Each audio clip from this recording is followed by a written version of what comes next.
नमस्कार विद्यार्थियों, मैं प्रभात वालिया सोनी एजुकेशन के ऑनलाइन प्लेटफॉर्म पर आपका स्वागत करता हूं। दोस्तों, हम कंप्यूटर विषय के बारे में अध्ययन कर रहे हैं। उसी कड़ी में आज हमें पढ़ना है मेमोरी के प्रकार के बारे में। और मेमोरी के प्रकार से संबंधित सवाल बहुत सारे एग्जाम में अलग अलग तरीके से पूछे जाते हैं, उनके बारे में भी आज हम बात करेंगे। दोस्तों, पिछली बार 2016 में जो पटवारी का पेपर लगा था और जो पटवारी में सेलेक्ट हो गया है उसे उस समय मेमोरी वाला टॉपिक अच्छे से आता था, इस वजह से सिलेक्ट हुआ है। जो उसमें रह गया उसे मेमोरी नहीं आता था, उसे याद पड़ा है कि कंप्यूटर में मेमोरी टॉपिक का कितना महत्व है। यानी हम पिछली कक्षा में जो बात किए थे मेमोरी यूनिट, उससे आगे चल रहे हैं। पिछली क्लास में हम लोगों ने डिस्कस किया था कि बिट, बाइट, एमबी, केबी, जीबी क्या होते हैं, कैपेसिटी या क्षमता क्या होती है मेमोरी की, उनके बारे में हमने बात की थी। आज की क्लास में हम देखते हैं दोस्तों मेमोरी के प्रकार, मेमोरी के प्रकार, टाइप्स ऑफ मेमोरी। अब आप ये कहोगे सर मेमोरी के प्रकार बहुत सारे होते हैं, हमने उनको पढ़ रखा है। कोई कहेगा सर प्राइमरी मेमोरी होती है, कोई कहेगा सर रैम और रोम होती है, कोई कहेगा हार्ड डिस्क, पेन ड्राइव, पता नहीं क्या क्या नाम लेंगे। आज उन सभी के बारे में दिल से चर्चा करेंगे, मन से चर्चा करेंगे। जो प्रश्न हमारे किसी न किसी एग्जाम में सीधे तरीके से, साधारण तरीके से भी पूछे जाते हैं। अब मुझे कहे कि मेमोरी कितने प्रकार की होती है तो मैं सीधा सीधा जवाब दे सकता हूँ, 1, 2, 3, पता नहीं क्या क्या। लेकिन मैं एक चार्ट बनाता हूँ जिससे उससे संबंधित सवालों को हल करेंगे। हमें थ्योरी पढ़नी है, थ्योरी को मैं वन लाइनर में बनाकर पढ़ाना चाहता हूं। वन लाइनर में बनाकर पढ़ाने से आपको फायदा मिलेगा कि आप क्वेश्चंस बेस्ड बातें भी कर पाओगे, साधारण बातें भी कर पाओगे, समझने वाली बातें भी आप कर ही लोगे। ठीक है, आगे बढ़ते हैं, बातचीत करते हैं। क्या बातचीत करते हैं? मेमोरी का प्रकार देखिए तो एक छोटा सा चित्र बनाता हूं, गमला बना देता हूं यार। क्या है प्रकार का नाम? बोले सर एक तो आप लिख लो कि होती है सेकेंडरी मेमोरी। होती है क्या? बोले हाँ। दूसरी बताओ तो दूसरी कौन सी होती है? प्राइमरी होती है। प्राइमरी मेमोरी को एक और नाम से जानते हैं मेन मेमोरी से।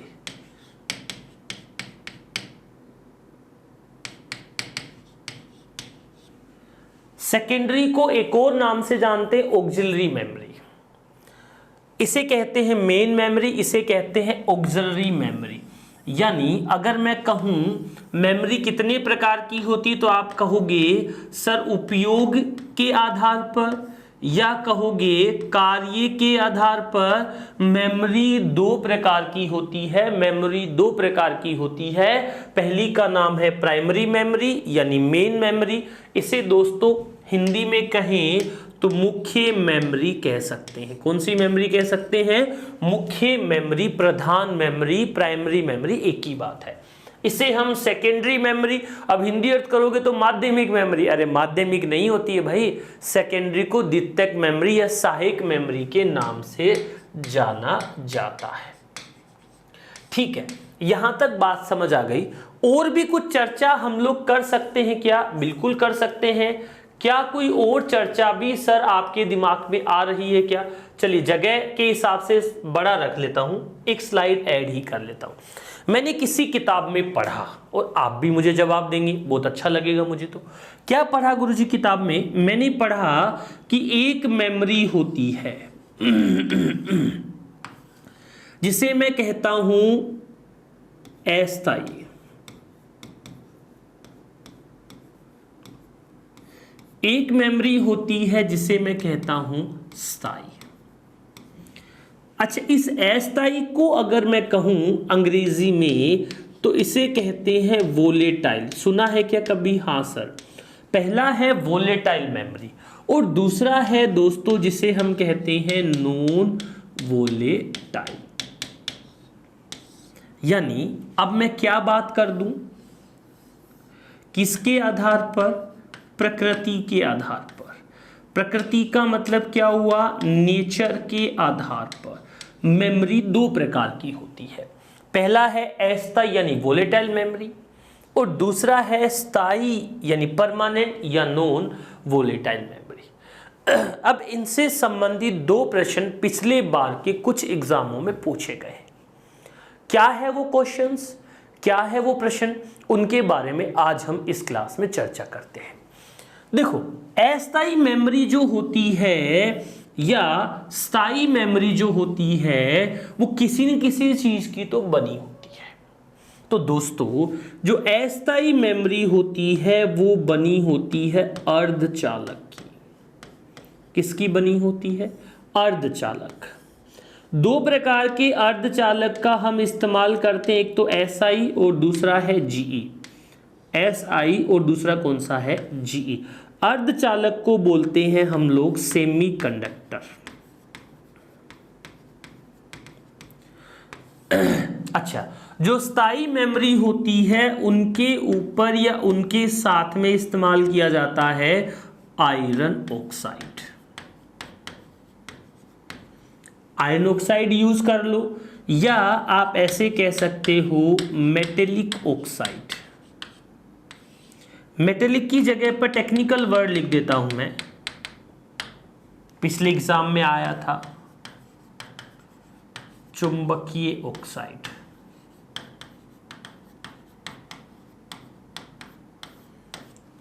यहां से दोनों की दोनों बातें क्लियर हो गई कि प्रकृति या नेचर के आधार पर मेमोरी दो प्रकार की होती है। दो प्रकार कौन कौन से, वो स्क्रीन पर दिख ही रहे हैं। पहला प्रकार कौन सा? वोलेटाइल। दूसरा कौन सा? Non volatile. याद रखना साथियों, दोस्तों, मित्रों, जो भी अस्थायी मेमोरी होगी, वोलेटाइल मेमोरी होगी, वो किसकी बनी होगी? अर्धचालक। दो अर्धचालक का हम ज्यादातर इस्तेमाल करते हैं। पहले का नाम है सिलिकॉन और दूसरे का नाम क्या है? जर्मेनियम। अब अर्धचालक क्या होते हैं? एक होता है धातु, एक होता है उपधातु, और एक होता है अधातु। चलिए, ये समझ नहीं आ रही तो मैं बताता हूं। एक होता है चालक, एक होता है कुचालक, और एक होता है अर्धचालक। चालक में हमेशा करंट का फ्लो होता है, दैट मीन्स कंडक्टर है वो विद्युत धारा का। इंसुलेटर का मतलब होता है कुचालक, जिसमें कभी भी करंट का फ्लो नहीं होता है, सूखी लकड़ी वगैरह। एक होता है अर्धचालक। अर्धचालक में एक निश्चित टेम्परेचर तक उसे हीट करते हैं, तब तो वो किसकी तरह व्यवहार करता है? सुचालक या चालक की तरह। और जैसे उसका टेम्परेचर हटता है तो वो कुचालक की तरह व्यवहार करता है। तो जब तक अर्धचालक को एनर्जी दी जाती है, पावर ऑन रखा जाता है, तब तक वो तो इंफॉर्मेशन स्टोर रखता है। पावर ऑफ करते ही, बिजली बंद करते ही अर्धचालक में रखी हुई इंफॉर्मेशन हट जाती है। समझा क्या रहा हूं, बता क्या रहा हूं, स्क्रीन पर दिख रहा है। क्या है? अर्धचालक। दो अर्धचालक का हम लोग इस्तेमाल करते हैं, एक सिलिकॉन, दूसरा कौन सा? जर्मेनियम। अब आते हैं इधर परमानेंट जो मेमोरी जिनका हम इस्तेमाल करते हैं, उन पर दोस्तों मित्रों ओवरलैप होता है आयरन ऑक्साइड, या हम उसे कह सकते हैं चुंबकीय ऑक्साइड। कोई दिक्कत नहीं है जी, बात समझ आ गई, कोई दिक्कत वाली बात नहीं है। अब देखो, जहां भी वोलेटाइल आ जाए, उल्टा सीधा दोनों बोलता हूं। अस्थायी मेमोरी किसकी बनी होती है? अर्धचालक। वोलेटाइल मेमोरी किसकी बनी होती है? सिलिकॉन या जर्मेनियम। ठीक है, बात यहां तक सर समझ आ रही है, कोई दिक्कत नहीं। अब मैं कहूं कि अर्धचालक से बनी मेमोरी कैसी होती है? अस्थायी। मैं कहूं कि सेमीकंडक्टर से बनी मेमोरी कैसी होती है? वोलेटाइल। ये दोनों बातें साथ में जुड़ जाएगी। अब अगली स्लाइड पर मैं कुछ और बात करता हूं। और बात का मतलब जो इससे और इंटरेस्टिंग है, इससे और भी अच्छे तरीके से जुड़ी हुई है। ठीक है, अब देखो, किसी एक पेपर में पूछा गया प्रश्न है,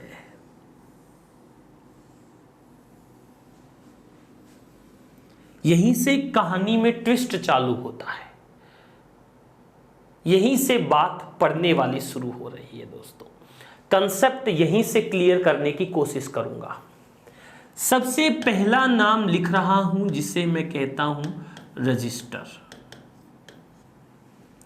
दूसरा मैं लिख रहा हूं जिसे कहता हूं कैच।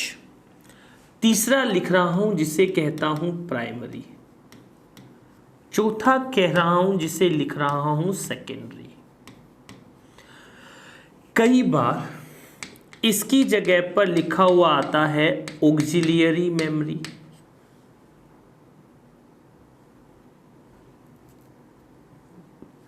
दोबारा देखते हैं।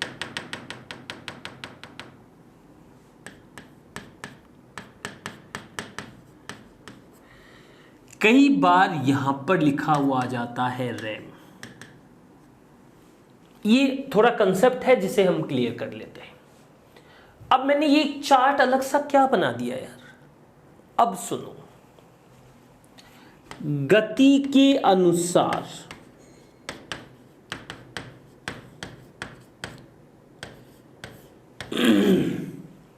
गति के अनुसार सबसे तेज मेमोरी कौन सी है, पेपर में पूछा जाता है। कहोगे कि गति के अनुसार सबसे तेज मेमोरी रजिस्टर है। अरे भाई, अगले ने तेज पूछा तो धीमा भी तो पूछ सकता है। सबसे धीमी कौन सी मेमोरी है, सेकेंडरी मेमोरी है या ऑक्सिलरी मेमोरी है। साथियों मित्रों, मैं मोटिवेशनल बात अभी तक ज़्यादा 2 से 3 बार आप लोगों से थोड़ी बहुत स्पीच दी होगी बीच में। मैं बातचीत कम करने वाला इंसान हूँ, हाँ, लेकिन जो टॉपिक मैं पढ़ा रहा हूँ उससे जुड़ा नॉन टेक्निकल एग्जाम्पल भी अगर होता है तो मुझे कोई तकलीफ नहीं, मैं बताता हूँ उसको। आपको जनरल सी बात कह रहा हूँ, अगर आप इस विषय को पहली बार पढ़ रहे हैं या कंप्यूटर आपका कमज़ोर पक्ष है या कंप्यूटर आपका मजबूत पक्ष है, तो आप कुछ लोग मजबूत पक्ष वाले हैं, कंप्यूटर पढ़ना ही छोड़ देते हैं।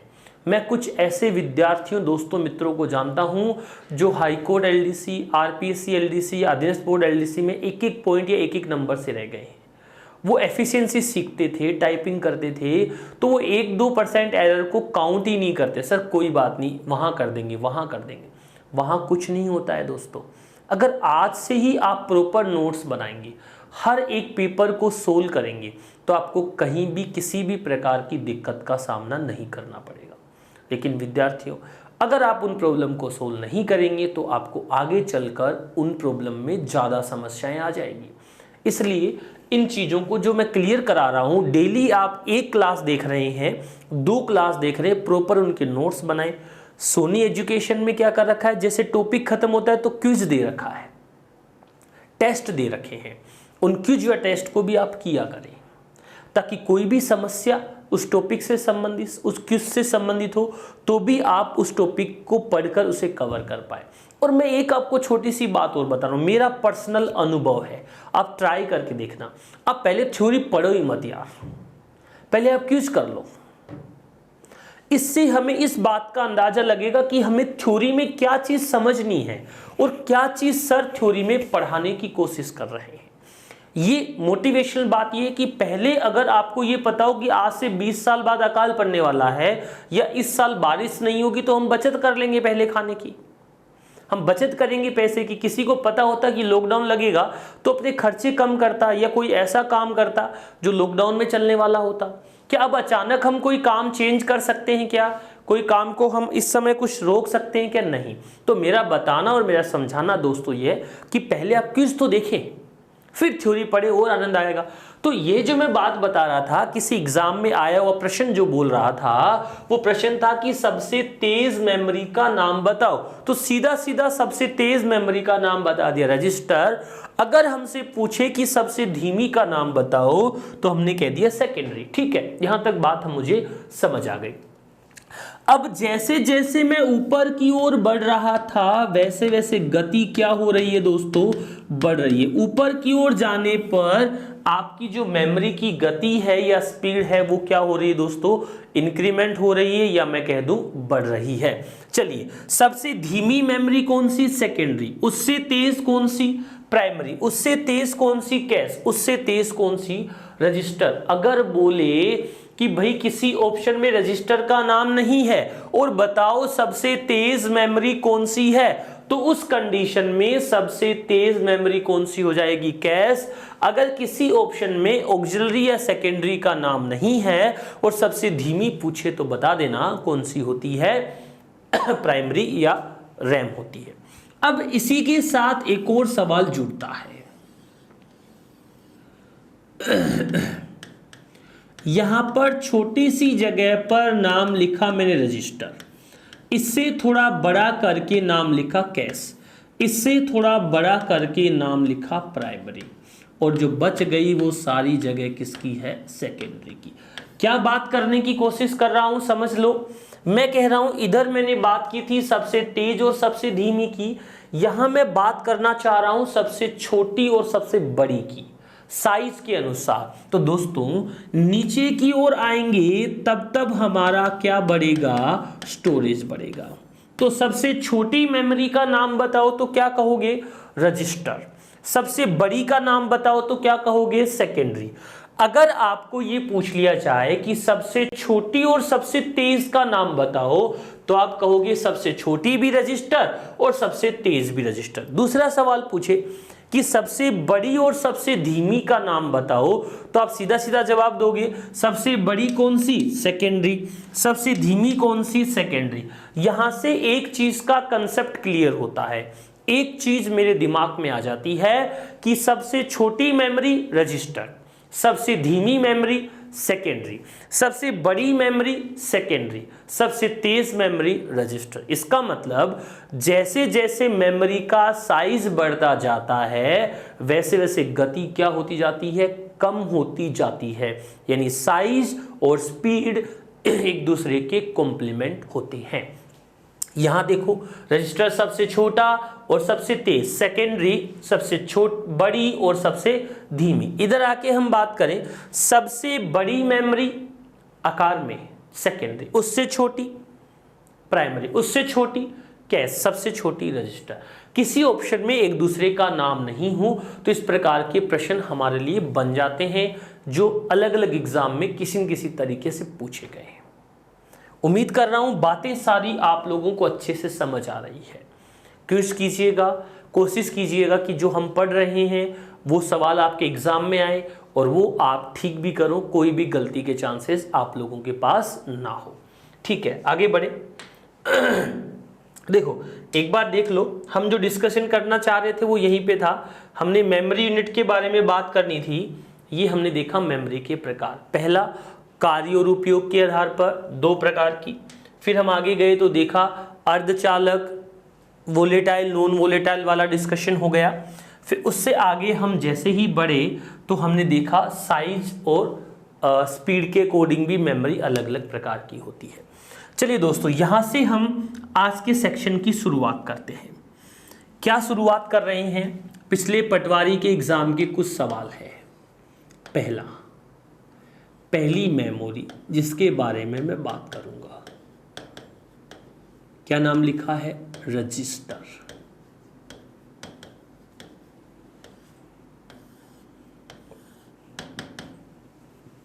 क्या कुछ बातें आप स्क्रीन पर देखकर बता सकते हो क्या? जी गुरुजी बता सकते हैं। क्या क्या बातें बता सकते हो भाई स्क्रीन पर देखकर? हम कह सकते हैं रजिस्टर बना होता है अर्धचालक का। रजिस्टर अर्धचालक का बना होता है।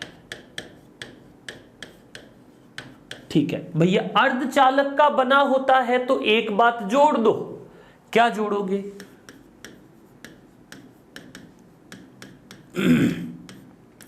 अस्थाई या कौन सी? अस्थाई या कौन सी? वोलेटाइल मेमोरी होता है।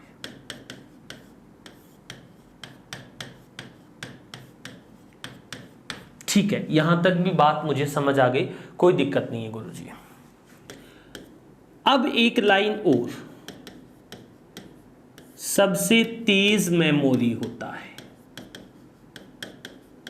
ये भी समझ आ गई। सबसे तेज होने के साथ साथ क्या होता है?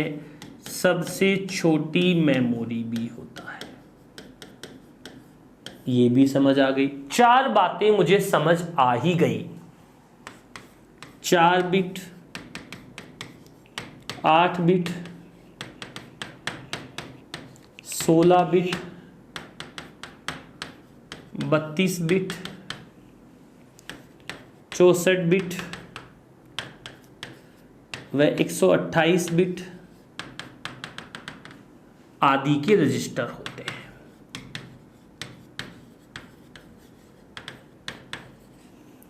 अलग अलग बिट के आपको रजिस्टर मिल जाएंगे। कैसे दिखते हैं रजिस्टर, देखो ऐसे ऊपर गोल सा एक कुछ आकृति बनी होती है, नीचे से पिन लगी होती है, ढक्कन सा लगा होता है, ग्लास जैसा कुछ ऊपर रहता है, वो लगे हैं।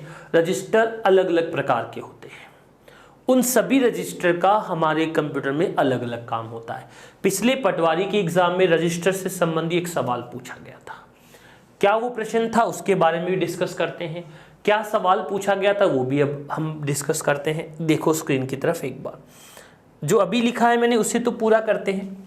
रजिस्टर अर्धचालक का बना होता है, अस्थायी या वोलेटाइल मेमोरी होता है। एक बात आप याद रखना, जहां भी वोलेटाइल आ जाए तो ऑटोमेटिक अर्धचालक आ जाएगा। अरे कहीं ना कहीं किसी न किसी किताब में ऐसा तो पढ़ा होगा, ऐसा तो सुना होगा कि रैम सिलिकॉन की चिप होती है या चिप सिलिकॉन की बनी होती है, ये सुना होगा। तो हम ज़्यादातर सिलिकॉन का इस्तेमाल करते हैं और भारत में सबसे ज़्यादा सिलिकॉन का इस्तेमाल कहाँ पर किया जाता है, बेंगलोर में किया जाता है। बेंगलुरु जिसे बोलते हैं, बेंगलोर में किया जाता है। इसलिए बेंगलोर को भारत की सिलिकॉन वैली कहा जाता है।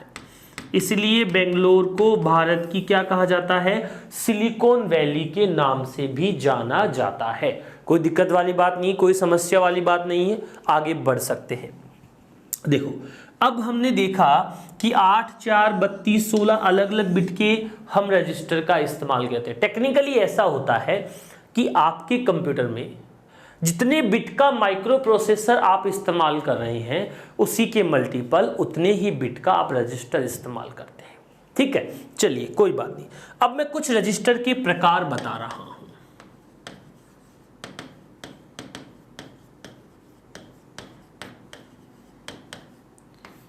रजिस्टर के प्रकार, सबसे पहला रजिस्टर है जिसे बोलते हैं MAR। इसका पूरा नाम होता है मेमोरी एड्रेस रजिस्टर। क्या काम करता है, वर्तमान में चल रही प्रोसेस का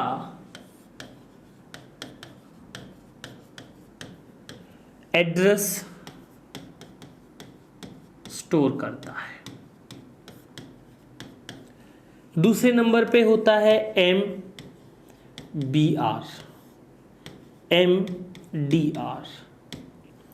MBR का मतलब क्या होता है, मेमोरी। M का मतलब तो मेमोरी होता है। ये पटवारी के पिछले पेपर में पूछा गया प्रश्न था, मेमोरी बफर रजिस्टर। इसे बोलेंगे D का मतलब हो गया memory data register. Memory buffer register, memory data register, दोनों के बारे में हम बात कर रहे हैं। क्या रखेगा, वर्तमान में चल रही प्रोसेस का, वर्तमान में चल रही प्रोसेस का डेटा। यही प्रश्न पूछा गया था, कौन से रजिस्टर में वर्तमान में चल रही प्रोसेस का डेटा रहता है, तो उसे कहेंगे वर्तमान में चल रही प्रोसेस का डेटा रहता है। कोई दिक्कत वाली बात नहीं है, समझ आ रही है? ठीक है सर, समझ आ रही है। आगे चलते हैं।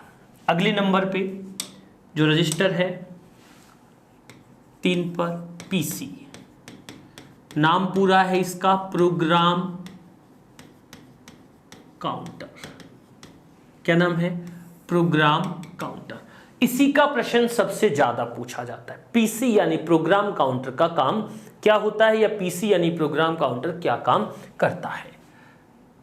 अगली प्रोसेस का पता। जो नेक्स्ट प्रोसेस एग्जीक्यूट होने वाली है, जो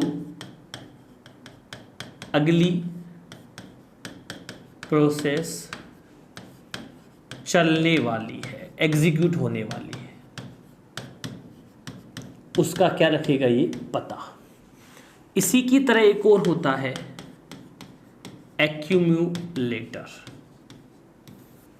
इसमें रहता है अगली प्रोसेस का डेटा। प्रोसेस जब हम करते हैं तो उसका एक एड्रेस होता है और एक किस चीज को प्रोसेस करना है वो रहता है। एक नंबर 5 पर होता है आई, इंस्ट्रक्शन। इसमें क्या रहती है? निर्देश रहते हैं। निर्देश क्या होते हैं? सुनो, जैसे 2 और 5 ये डेटा है, ये एक्यूमुलेटर में है या फिर एमबीआर में है या एमडीआर में है। इंस्ट्रक्शन क्या है? प्लस करना है, गुणा करना है, माइनस करना है, मल्टीप्लाई करना है। ये कौन से रजिस्टर के पास रहती है? इंस्ट्रक्शन रजिस्टर के पास रहती है। तो इसका आंसर कितना आ जाएगा? 7 आ जाएगा। वापस समझाने की कोशिश करता हूं, बता देता हूं आपको। रजिस्टर के कुछ प्रकार देखे हैं हमने। पहले प्रकार का नाम लिखा MAR, क्या मतलब होता है? Memory address register. जो वर्तमान में प्रोसेस चल रही होगी उसका पता इसी के पास रहता है। जो वर्तमान में प्रोसेस चल रही है उसका डेटा या सूचना या आंकड़े किसके पास रहते हैं? MBR, मेमोरी बफर रजिस्टर, या इसे हम दूसरे नाम से जानते हैं मेमोरी डेटा रजिस्टर। एक ही बात है। आगे बढ़ते हैं। अगली स्लाइड पर हमने देखा एक होता है PC। PC का मतलब प्रोग्राम काउंटर। जो अगली प्रोसेस आने वाली है उसका पता PC के पास रहता है। एक होता है एक्यूमुलेटर। जो अगली प्रोसेस आने वाली है उसका डेटा इस एक्यूमुलेटर के पास रहता है। और इंस्ट्रक्शन कौन सी होगी? तो अगली इंस्ट्रक्शन या निर्देश इसके अंदर रहेंगे। साथ के साथ एक और रजिस्टर होता है जिसे हम बोलते हैं इनपुट आउटपुट रजिस्टर। तो इसमें इनपुट आउटपुट से संबंधित जानकारी रहती है। इसमें इनपुट आउटपुट से संबंधित जानकारी रहती है। ये हमने मेमोरी पोर्शन में सबसे पहला जो टॉपिक था, जो पहली बात थी रजिस्टर, उसके बारे में बातचीत कर ली विद्यार्थियों। देखो यहां से हमने सबसे पहला जो टॉपिक है, सबसे पहली जो लाइन है रजिस्टर, उसके बारे में चर्चा की है। अब आगे बढ़ते हैं, बात करते हैं 2 नंबर पे। 2 नंबर पे जो लिखा हुआ है ये सबसे महत्वपूर्ण है, इसके प्रश्न बहुत सारे पूछे जाते हैं। 2 नंबर पे जो मेमोरी है उसे हम कहते हैं कैच मेमोरी। लिखित वैसे जाती है। अब इससे संबंधित सवाल आपका दिमाग ऑन रखना, चालू रखना। एक नॉन टेक्निकल एग्जांपल भी लूंगा जिससे ये मेमोरी आपको मैं पूरी की पूरी क्लियर करवा दूंगा, कोई दिक्कत आपको नहीं होगी। क्या लिखा है? Cache memory. कैश मेमोरी बनी होती है दोस्तों विद्यार्थियों अर्धचालक की। अब मैंने कहा था जो भी अर्धचालक की बनी होगी, जो भी अर्धचालक की बनी होती है, बोलो वो अस्थायी होगी स्थायी होगी? तो ये आपकी अस्थायी मेमोरी होती है। अब मुझे बताओ ये लगी कहां पर होती, किन किन मेमोरी के बीच ये लगी होती है? तो आप सीधा सीधा कहोगे ये रजिस्टर,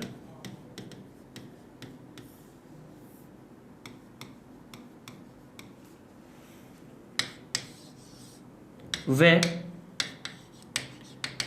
रैम के बीच लगी होती है।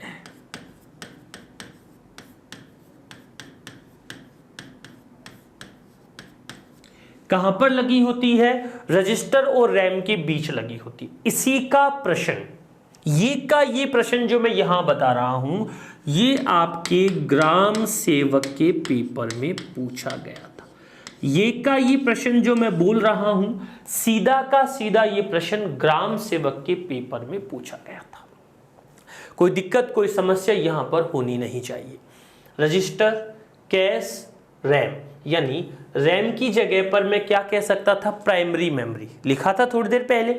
अच्छा, अब सिंपल सी बात आपसे पूछ रहा हूं, आप मुझे बताना, रजिस्टर और प्राइमरी मेमोरी यानी रैम में किसकी गति तेज होती है? बोलो, रजिस्टर की गति तेज होती है या प्राइमरी मेमोरी की गति तेज होती है? सर रजिस्टर की गति तेज होती है। तो एक काफी तेज गति से चल रहा है, एक धीमी गति से चल रहा है, तो क्या वो दोनों आपस में बात कर सकते हैं? क्या नहीं कर सकते। तो उनकी गति को कंट्रोल करने के लिए, उन दोनों को कम्युनिकेशन करवाने के लिए एक मेमोरी का यूज किया जाता है, उसे हम कैश मेमोरी कहते हैं। तो क्या कहूं, क्या काम करेगी ये रजिस्टर तथा रैम की गति को नियंत्रित करती है। ये रजिस्टर तथा रैम की गति को क्या करती है प्यारे विद्यार्थियों? नियंत्रित करती है या कंट्रोल करती है। कोई दिक्कत वाली बात नहीं है। यस सर, समझ आ रहा है, हमें कोई दिक्कत नहीं है। ठीक है, मैं भी ऐसा ही चाहता हूँ, आपको सारी बातें समझ आए। चलिए, एक और छोटी सी बात मैं आप लोगों के सामने कर रहा हूँ। इसी मेमोरी का दूसरा नाम होता है बफर मेमोरी। प्रत्येक डिवाइस जो होता है उसकी पर्सनल मेमोरी होती है, उसे ही कैश मेमोरी या बफर मेमोरी कहा जाता है। बफर मेमोरी कहा जाता है, इसे हम बफर मेमोरी के नाम से जान सकते हैं, कोई दिक्कत वाली बात नहीं है। अब आते हैं असली कंसेप्ट पर, 2-4 मिनट बातचीत करते, फिर आज का सेक्शन इस कैश मेमोरी पर खत्म कर देंगे। क्या बातचीत करनी है वो आप स्क्रीन की तरफ देखो और मुझे बताओ। सबसे पहले मैंने कहा कि कैश मेमोरी अर्धचालक की बनी होती है, अस्थायी मेमोरी होती है। जहां अर्धचालक का नाम आ गया वहां 100% अस्थायी होता है। अस्थायी का मतलब क्या हुआ कि जब तक power on data save, power बंद डेटा हटा। जब तक पावर ऑन डेटा सेव रहेगा, पावर ऑफ करते ही डेटा हट जाएगा। क्या काम करती है? रैम और रजिस्टर के बीच लगी होती है और दोनों की गति को मैनेज करती है। क्योंकि रैम की गति कम होती है और रजिस्टर की गति रैम के कंपैरिजन में काफी ज्यादा यानी काफी अधिक होती है। ठीक है, हाँ ये सर इतनी बात हो गई। अब मुझे बताओ, क्या एक कंसेप्ट है मेरे दिमाग में, क्या है? देखो, एक है अपने पास यहां पर रैम, एक है अपने पास यहां पर सेकेंडरी, एक है अपने पास यहां पर कैच। सेकेंडरी की साइज बड़ी होती है, ये सबको पता है। रैम की साइज छोटी होती है, ये भी सबको पता है। और कैच रैम से छोटा होता है, ये भी पता है। ये इससे तेज है, ये धीमा है और ये सबसे धीमा, ये भी सब जानते हैं, क्योंकि ये मैंने थोड़ी देर पहले आप लोगों से डिस्कशन कर दिया है। सूचना रैम से सेकेंडरी में जाती है, सेकेंडरी से रैम में आती है, ये भी लगभग जानकारियां हम जानते हैं। अब एक छोटा सा नॉन टेक्निकल डिस्कशन करता हूं 2-3 मिनट का, फिर उसके बाद हम डिटेल डिस्कशन करेंगे। चलिए, कुछ लोग आप में एप्लीकेशन परचेज कर रहे हैं, कोर्स देख रहे हैं, वो जयपुर के रहने वाले होंगे, कुछ लोग जयपुर से बाहर के भी रहने वाले होंगे। मैं जयपुर की एक दास्तान सुनाता हूं जिससे आपको बात प्रैक्टिकली समझ आ जाएगी। चलिए, एक रैम कैश सेकेंडरी ये डिस्कशन है। पहला सवाल ये, मुझे जयपुर में रहते 10 साल हो गए। जितने लोग देख रहे हैं खुद से जवाब देना, तो जयपुर के रहने वाले। क्या आज तक आपने कभी अपने टीचर को घर पर खाने के लिए बुलाया है क्या? अरे कभी किया है क्या ऐसा? कुछ लोग झूठी कहेंगे सर मैंने बुलाया, कुछ कहेंगे मैंने बुलाया, कुछ कहेंगे मैंने बुलाया। प्रैक्टिकल बात बताता हूं दोस्तों, जयपुर के लोग बुलाते ही नहीं है, इतने सेल्फिश होते हैं। चलिए, अब कहोगे सर खाने की बात कहाँ से आ गई? अरे यार प्रैक्टिकल एग्जाम्पल दे रहा हूँ, इसके साथ नॉन टेक्निकल टेक्निकल दोनों जोड़कर। बताओ गुरुजी, चलो खाने में इंटरेस्ट भी आ रहा है। तो मुझे किसी ने अपने घर खाने पे इनवाइट किया। अच्छा, जयपुर वाले इनवाइट करते तो गार्डन में क्या इनवाइट करना, मास्टर बिना बुलाए गार्डन में आके जिम के चला जाता है, भाई उसकी कोई बड़ी बात नहीं है। होटल पे क्या खाना खिलाना, वहाँ तो होटल वाला बनाता है, घर पे कभी बना के खिलाया। मुझे किसी ने घर पे इनवाइट किया खाने पर, क्या हुआ मेरे साथ उस दिन की स्टोरी बताता हूँ, 1 मिनट, बात अच्छे समझ आएगी। उनके घर पे देखा तो 2 मंजिल का मकान था। कितने मंजिल का मकान था? 2 मंजिल का। मकान में लगभग 10-12 कमरे थे। मुझे लगा कि बढ़िया खाना खिलाएंगे, चलते हैं भाई। मैं जैसे ही उनके घर पे पहुंचा तो कुल सदस्यों की संख्या उनके घर में 4 थी और 4 सदस्य केवल 2 कमरे में रहते थे। उन्होंने 12 में से 10 कमरे किराए पर दे रखे थे। ये जयपुर का सीन है कि हर आदमी अपने मकान, अपना घर किराए पे दे देता है। सही कह रहा हूँ, गलत कह रहा हूँ? बोल सर सही कह रहे हो। अब आते हैं थोड़ी और प्रैक्टिकल बात पर जो समझने वाली है। जब उनके घर पे गया तो जाते ही मुझे बाहर वाले कमरे में बिठा दिया। मेरे सामने एलईडी लगी थी, जब ये भी कैमरा लगा हुआ है। मैं इधर आराम से दीवार पर पीठ लगाकर बैठ गया। कुर्सी टेबल जो भी है उनका डाइनिंग आगे लगा हुआ था। उनके घर में जो वो अपनी श्रद्धा से बना सकते थे, रोटी, दही, रायता, खीर, सलाद, पूरी, जो भी चीज़ वो बना सकते सब चीज़ उन्होंने बनाई और लाके मेरे सामने रख दी। टेबल लगा के उसके ऊपर रख दी। 2-3 पूरी थी, 2 रोटी थी, सलाद था, खीर था और मैं क्या कहूँ आपको, मिठाई भी थी, जलेबी भी थी, बहुत सारी चीज़ें थी। लेकिन मुझे जिस चीज़ से प्रॉब्लम हुई वो चीज़ क्या थी? देखो, खाना लग रहा था मेरे सामने, जस्ट इधर क्या हुआ, बच्चों के मम्मी पापा खड़े हो गए ऐसे, दोनों के दोनों। 2 भाई बहन थे, वो इस साइड खड़े हो गए ऐसे, दोनों के दोनों। और मुझे चारों जने बोलते हैं सर खाओ खाना। मुझे चारों कहते खाओ। क्या इस कंडीशन में कोई आदमी खाना खा सकता है क्या? अरे भाई, 2 इधर खड़े हैं और 2 इधर कह रहे हैं और कह रहे हैं सर खाओ। क्या इस कंडीशन में आदमी खाना खा सकता है क्या? नहीं गुरुजी, नहीं खा सकते। फिर भी मैंने खाया, पर मैं खाता 8 और खाई 3 ही। कम खा के मुझे उठना पड़ा, फिर घर आके वापस बनाकर खाया। ये तो 2-3 साल की बात होगी, इसलिए बता रहा हूँ। अब आप कहोगे सर ये खाने वाली बात बीच में कहाँ से आ गई? तो अब चलते हैं पीछे अपनी इस कंडीशन पर। ये तो जयपुर का सीन था। जो जयपुर के बाहर या गांव का कोई विद्यार्थी मेरी बात को सुन रहा है, क्या कभी हम उसके साथ ऐसा करते हैं कि घर में कोई गेस्ट आ जाए तो? नहीं करते। अब वो प्रैक्टिकल सीन ये वाला बनेगा, जब हमारे घर में कोई गेस्ट आता है, मामा, चाचा, बुआ, फूफा, ताऊ, कोई भी आता है, तो उसका क्या होता है, बाहर वाले कमरे में बिठा दिया जाता है, या छत पे अलग से कमरा बना होता है वहां बैठ जाता है, या हॉल में भी बैठ जाता है। मम्मी किचन में खाना बना रही होती है, उसके साथ बैठकर भैया या पापा खाना खा रहे होते हैं, और आप और मेरा काम क्या होता है, किचन से खाना लेकर उसे सप्लाई करना। कभी भी हम उसके सामने खाना रखकर ऐसे खड़े नहीं होते, भाई खा खा भाई खा, ऐसा नहीं करते हैं। ठीक है मेरी बात? तो अब इस चीज को जोड़ता हूं। एक है मेरे पास रैम। जब भी कोई प्रोग्राम रन होता है तो रैम को चाहिए।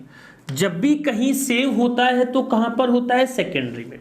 जब भी रैम को डेटा की आवश्यकता होगी, डायरेक्ट सेकेंडरी से नहीं मांगेगी, सबसे पहले किससे मांगेगी, कैश। कैश कहां से लाएगी, सेकेंडरी से। एक कॉपी कैश के पास, एक कॉपी किसके पास, रैम के पास। बात समझ रहे हो? यानी वर्तमान में प्रोसेस हो रहा डेटा, वर्तमान में प्रोसेस हो रहा डेटा किसके पास रहता है, कैश के पास रहता है। पहली बात ये। अब दूसरी कहानी सुनो।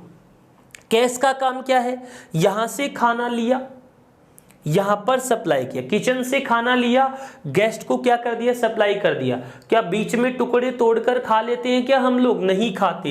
इसका मतलब इसके पास केवल और केवल क्या रहता है, रेफरेंस रहता है। दोस्तों पेपर में पूछा जाता है कि कैश मेमोरी कौन से सिद्धांत पर काम करती है, तो आप कहोगे लोकेलिटी ऑफ रेफरेंस के सिद्धांत पर काम करती है, क्योंकि इसका केवल रेफरेंस रहता है, उसे यूज नहीं कर सकता।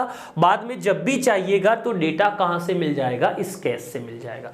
कैश केवल सप्लाई करने का ही काम करता है, मतलब दोनों के बीच में केवल रेफरेंस बनाए रखने का ही काम कौन सी मेमोरी का होता है, कैश का होता है मित्रों। अब मैं क्या बता रहा हूं वो सुनो, जो सबसे इंपॉर्टेंट बात है।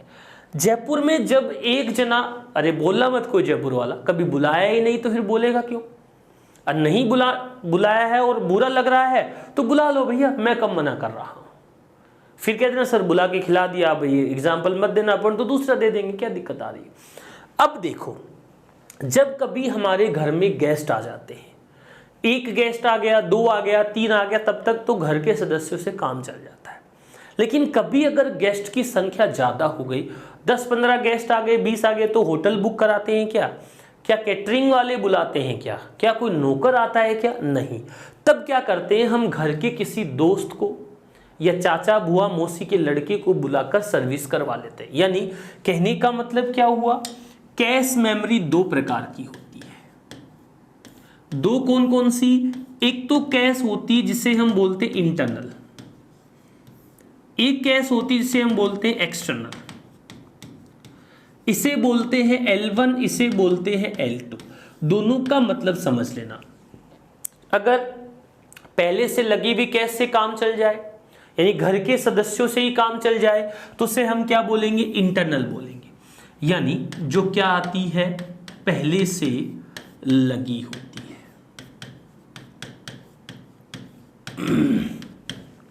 ये कौन सी होती है? बाद में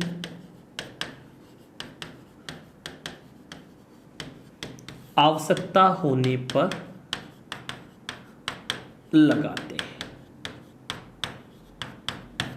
जिसे हम कहते हैं एक्सटर्नल मेमोरी। कहने का मतलब सिंपल सा हुआ कि अगर हमारा काम, जनरल बात बता रहा हूं, अपने घर के सदस्यों से हो जाता है, अपन खुद ही मिलके कर लेते हैं, तो इंटरनल से हो गया। अगर हम बाहर के किसी दोस्त को बुलाते हैं तो बाद में कभी अपन भी चले जाते हैं, क्या दिक्कत आती है भाई? तो कहने का मतलब जो बाद में आवश्यकता पड़ने पर बाहर की ओर से लगाई जाती है, उसे हम L2 यानी एक्सटर्नल कैश बोलते हैं। दोस्तों लगभग 512 KB, 1 MB, ऐसे MBO में आती है कैसी। जो अपना रजिस्टर था वो तो बाइट में ही होता था, ये KB MB तक ही चलती है, क्योंकि आगे GB आते ही तो रैम आने लग जाती है। दोस्तों आज के सेक्शन में हम लोगों ने बात की मेमोरी के प्रकार कौन कौन से होते हैं, किस प्रकार मेमोरी काम करती है। दो मेमोरी के बारे में हमने इस सेक्शन में डिस्कस कर लिया। पहला हमने सुना कि रजिस्टर मेमोरी क्या होती है, कैसे काम करती है। दूसरा हमने देखा कि कैश मेमोरी क्या होती है, कैसे काम करती है। दोनों के दो सिंपल प्रश्न हमारे एग्जाम में पूछे जाने वाले होते हैं। सबसे तेज मेमोरी का नाम बताओ, तो आप बता देंगे रजिस्टर है। अगर किसी ऑप्शन में रजिस्टर का नाम नहीं होगा तो आप सीधा सीधा बोल देना कि कैश मेमोरी सबसे तेज है। दूसरा, कैश मेमोरी कौन से सिद्धांत पर काम करती है, तो सीधा सीधा कह सकते हैं cache memory locality of reference के सिद्धांत पर काम करती है। ये भी एक यूनिवर्सल बात है। दोस्तों आज के सेक्शन में हम इतनी ही बात करेंगे। अगले सेक्शन में प्राइमरी मेमोरी कैसे काम करती है, सेकेंडरी मेमोरी कैसे काम करती है, और मेमोरी से संबंधित जितने विचार मेरे मन में आ सकते हैं मैं आप लोगों के साथ डिस्कस करूंगा।